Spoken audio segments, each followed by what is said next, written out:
Segundo alguns historiadores, a civilização romana teve seu surgimento no ano de 753 a.C., cercada por lendas e por mitos. Assim, teve influência da cultura etrusca, que era voltada para o cotidiano, também influenciada pela cultura greco-helenística, que representava o ideal de beleza, entre os séculos 12 e 6 a.C., em diferentes regiões da Itália.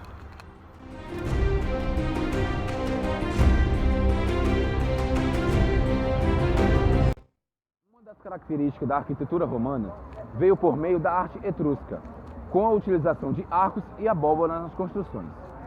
Essas estruturas diminuíram a utilização de colunas gregas, aumentando assim o espaço interno.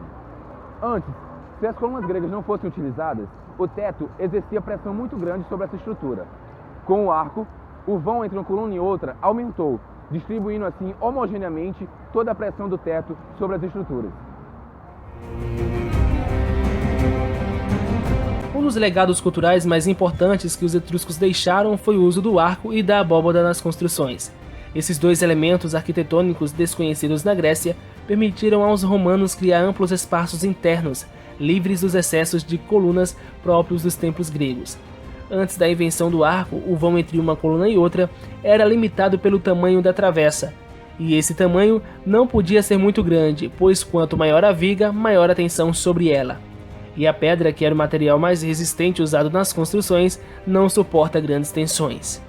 O arco foi, portanto, uma conquista que permitiu ampliar o vão entre uma coluna e outra, pois nele o centro não se sobrecarrega mais que as extremidades, e assim as tensões são distribuídas de forma mais homogênea. Mas no final do século I d.C., Roma já havia superado essas duas influências. Os romanos costumavam erguer os seus templos num plano mais elevado, e a entrada só era alcançada através de uma escadaria construída diante da fachada principal.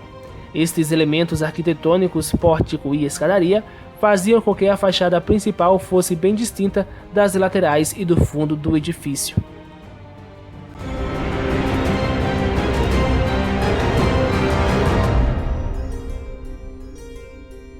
A planta das casas romanas era rigorosa e invariavelmente desenhada a partir de um retângulo básico. A porta de entrada, que ficava de um dos lados menores do retângulo, conduzia ao átrio, um espaço central com uma abertura retangular no telhado. Essa abertura permitia a entrada da luz, do ar e também da água da chuva, que era coletada num tanque, o implúvio, colocado exatamente sob o vão do teto, em linha reta em relação à porta de entrada e dando para o átrio, ficava o tablino, aposento principal da casa.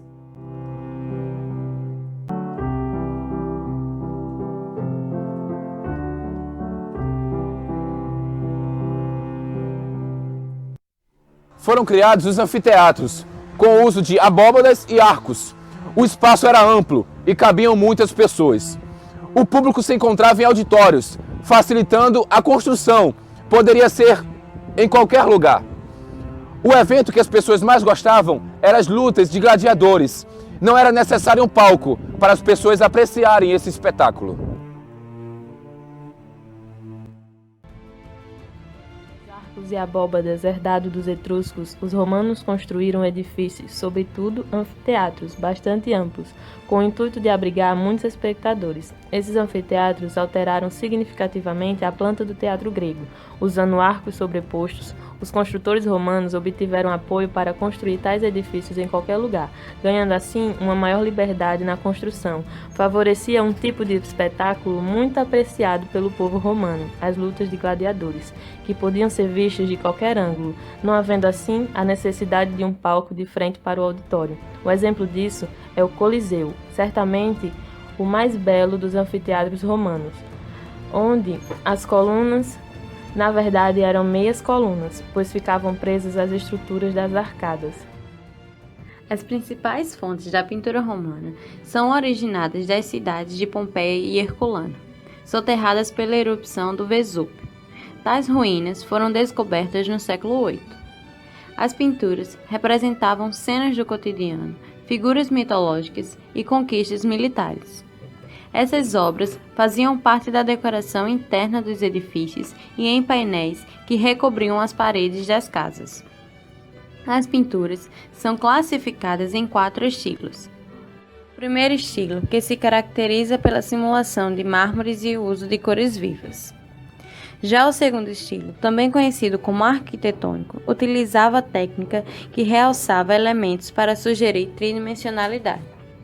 O terceiro estilo, ornamental, combinava falsos mármores e falsas arquiteturas. O quarto estilo, o cenográfico, sua característica é o uso de figuras destacadas do contexto da cena e inseridas numa arquitetura complexa. Ligado à pintura, o mosaico é formado por pequenas tésselas de materiais coloridos aplicados sobre argamassa fresca. Os temas dos mosaicos assemelham-se aos das pinturas.